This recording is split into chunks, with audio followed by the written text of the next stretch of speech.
seconds per mile, and you've got to be able to hit that all through the course of the race, or you get to the end and you don't have enough fuel to get there. So fuel economy being talked about in the target camp for Vassar, not a critical problem. They wanted to save just a little bit. Well, I think part of that strategy, Gary, would be that he's way behind the leaders right now, and he's got a good gap on the cars behind him. So let's conserve some fuel, because we have a full course yellow, and you want to go racing at the end, and you've got to turn it up to 100%. You want to have all the fuel you can. At the front, it's the teammate to this car, Alex Zanardi, is still being worked on by Brian Herta, but Jimmy Vassar, sitting in third, is exactly where he wants to be for a championship.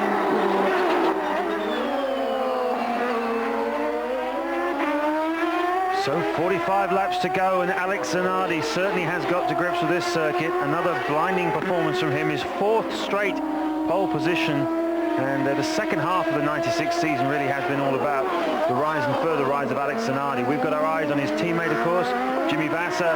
All he has to do today is just keep it together. And there's Chip Ganassi reflecting perhaps on what might have been had Zanardi not been taken out at Vancouver last week by P.J. Jones. Maybe Zanardi would have been second in the championship, and Chip would have been looking at the first 1-2 in the championship since Penske some years back, and in fact the only other people apart from Penske. There's the corkscrew. What a great corner that is. And this is where Michael Andretti went off the other week, backed it into that fence on the right there, and got some soft tissue damage in his lower spine as a result of that. Now the final corner at Laguna Seca has been modified to make it slightly faster, and the pit lane is a little longer as well now. So all the drivers seem to be in favour of the changes that have been made. And this really is a majestic swooping circuit. There's Michael Andretti. He's got his work cut out. Currently in 9th place after his 11th place qualifying performance. And well, he's staying with Newman Haas next year. A lot of changes though. Bobby Rahal switching to Ford engines, we understand. Pac West is going over to Mercedes-Benz. Mark Blundell staying there with Mauricio Gugelmin, of course. A lot of changes and news this weekend at Laguna Seca. We'll tell you about those a bit later on. First of all, let's get back to Paul Page and Danny Sullivan. Each pole sitter this year was given a key to start a brand new Mercedes-Benz E420. Then they all got in the car and gave it a try. Paul Tracy slides in.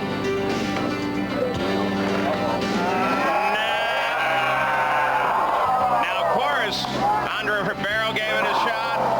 Alex Zanardi had plenty of tries, but it was Jimmy Vassar that ended up winning a brand new Mercedes and the pole award. Max Pappas parks his Toyota-powered machine by the edge of the race course and climbs out. Another one. Oh, look at that! Look at the lead! The lead, though, as Brian Herta has just grabbed the lead.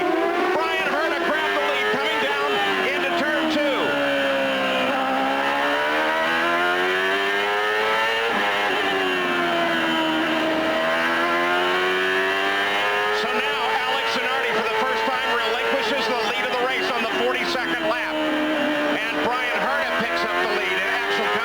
On the circuit.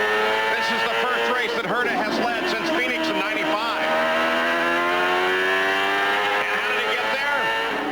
This is on the front straightaway. This is one of the primary spots. Look, he just goes down on the inside. Clean pass. Actually, Alex Zanardi got a little smoke coming off that left front.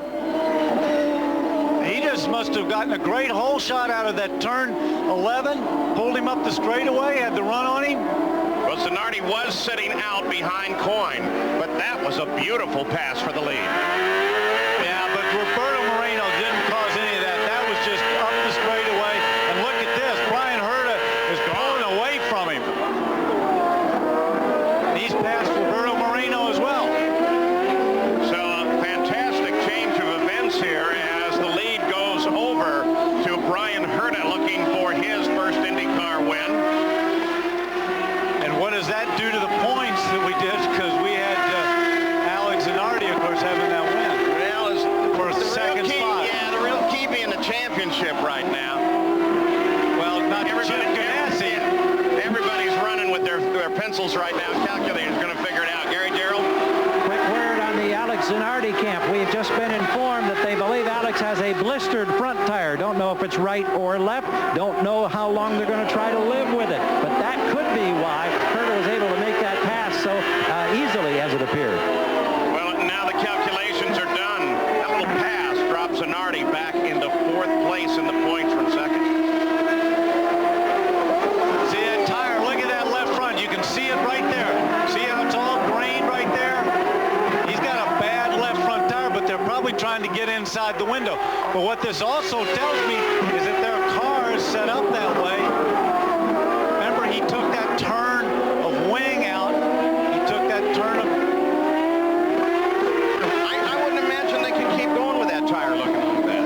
Well, they're not going to go to where it's a dangerous point, but that's something the driver's got to make the call on. It doesn't look terrible, but it certainly doesn't look good. But what they're probably trying to do is get inside the window so they don't have to make 3 stops. You want to know how critical every little move is in this race? That pass, if he stays in that position in the points for Zanardi, it cost him $300,000. Gary Gerald. And Danny Sullivan, you're right on target, trying to get within that window. We are told that that window, meaning a final stop that would carry them to the checkered flag, is just now 9 or 10 laps away. So he's going to have to soldier around here. He's got a comfortable margin, we're told, over the next challenger, which I think is his teammate Vassar. So for the moment, they'll keep him on the circuit. Well, it was obvious that somebody nipped the edge of the course if they didn't get off completely. But whoever they are, back on. Here's the update. Jimmy Vassar still. As long as he stays there and stays ahead of Michael and Al, this day is his. His big threat is if Michael or Al get up in front of him. Almost no matter what position that he stays in, as long as he's in front of those guys, they can't beat him. There was a scenario at the start of the day. It all pivots off of Jimmy Vassar. If he doesn't get the 6th or better, then what Michael and Little Al both need to do, indicated there, Michael 3rd or better, Al Unser Jr. a must win, but it all revolves around Vassar, and as long as he stays up here, it does not matter at all. Former leader Alex Zanardi, now in 2nd place, nursing a left front that has so much problem with it that it's clearly visible to everybody here in the circuit, which means people all the way up the top of the hill. That's one of the great things about this track. You throw out a blanket about anywhere here and see most of the circuit. But also some of the people that are watching are those Firestone engineers who are taking a look at that, and they'll make the call if they think it's going to be a dangerous situation as well as the team. Okay, bringing that point up. Same tires over on Vassar's car, something else that they're going to have to think about. I don't know if the compounds are the same, but it certainly gives them pause. Back live to Laguna Seca, California, in a decisive moment of the championship. Just a track rod. Just a track rod, says the engineer. Slightly bent. The reason for that is because Michael Andretti came hard down the inside into the final corner. Smooth on the throttle. 35 laps left. 35 laps left. Just trying to pass Bobby Rahal. And we're going to be able to see a replay of that now. Here we go. Bobby Rahal. Michael Andretti right behind him. And there you have it. Let's go back to our American commentators.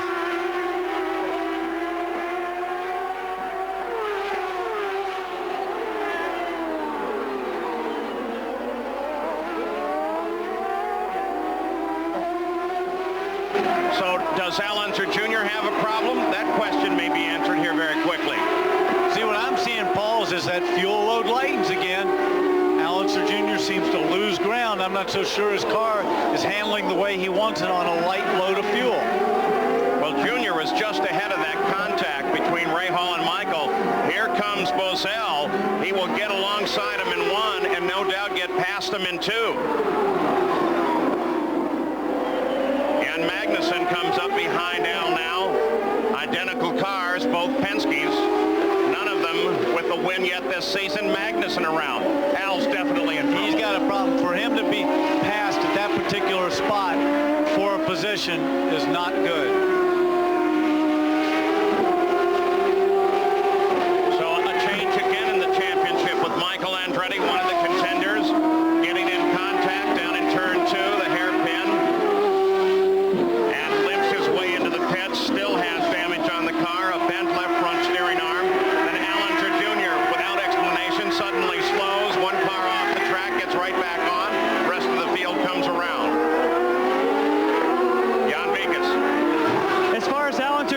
is concerned, it appears that the tires are going off. So right now the Penske crew is trying to decide what to do. Do they bring him in now? They're calculating very closely to figure out if they're anywhere near the fuel window. But there's no mechanical problem with the car. It's just the tires are getting overheated. Let's go to Gary.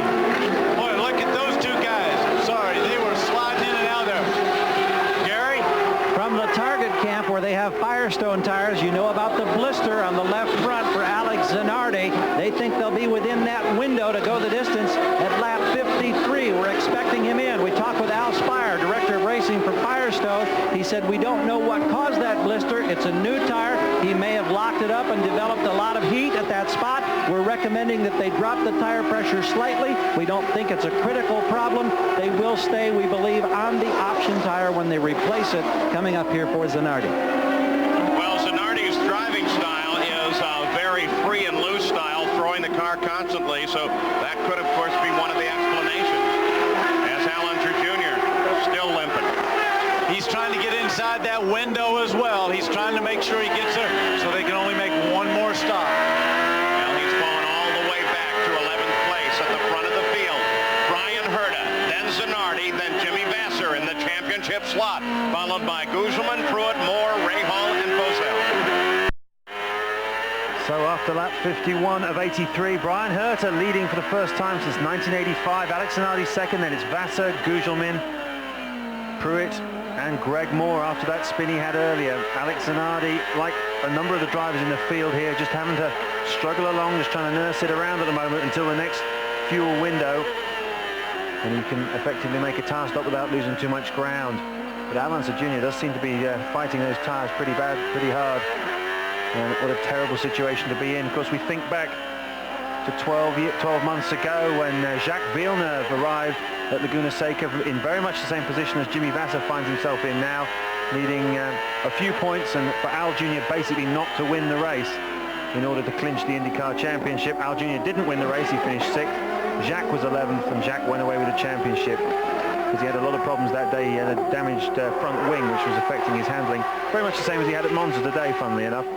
So Al Jr. then was the contender, along with this year with Michael Andretti. He is again the contender, both of them in trouble. Michael got on the radio straight after that incident and told his crew, I'm sorry guys, I screwed up. That's Parker Johnstone off onto the dirt there. He said, I'm sorry guys, I screwed up. And the crew said, don't worry Michael, we're ready for you when you come in. So very forgiving on both parts as Alonso Jr. comes into the pit lane to get a new set of tires. We hear that his tires have been overcooking at high speed, lost the rear wing, and that's Johansson off there. That's a big impact with the tire wall, and you can see there's a concrete barrier behind that. And it looked like the rear wing had come off before he even left the track. And the medical guys are right on the case, the course workers, as Al Jr. pulls out. High drama at Monterey, California. Let's rejoin Paul Page and Danny Sullivan. We're back at Laguna Seca, and we're looking at turn 2. We just had a very, very big crash. It is Stefan Johansson, and he climbs up and out of the car. He came down the hill, and it looked like he had damage already. It looks like he's missing his rear wing. See, he just spun down there. He's got no rear wing on the... No, it's collapsed. The wing had collapsed. It had fallen down, was dragging on the ground. He had no downforce. That's what caused him to spin the minute he went on the back brakes. This is not the way he wanted to end the season, and today's his 40th birthday, I believe. That's not a present he wanted to get. And he and his owner, Tony Bentonhausen, are parting ways. It's a friendly situation. Jan, not sure what he's going to do next year. He's going to be part of an Indy Lights team, but the wing it's folded under the back end. You can see it's not there, but if you look down, see it's dragging right there at the back of the car. Goes in there, hits the gravel. Boy, I tell you what. Surprised, too, only a single line of tires at that point on the wall. A bit of a gravel pit ahead of Gary Carroll. All of the leaders have come in for service with the exception of Jimmy Vasser. Zanardi got the change of rubber all the way around. We could see the problem with the left front. Brian Herta was in. It was 14-9.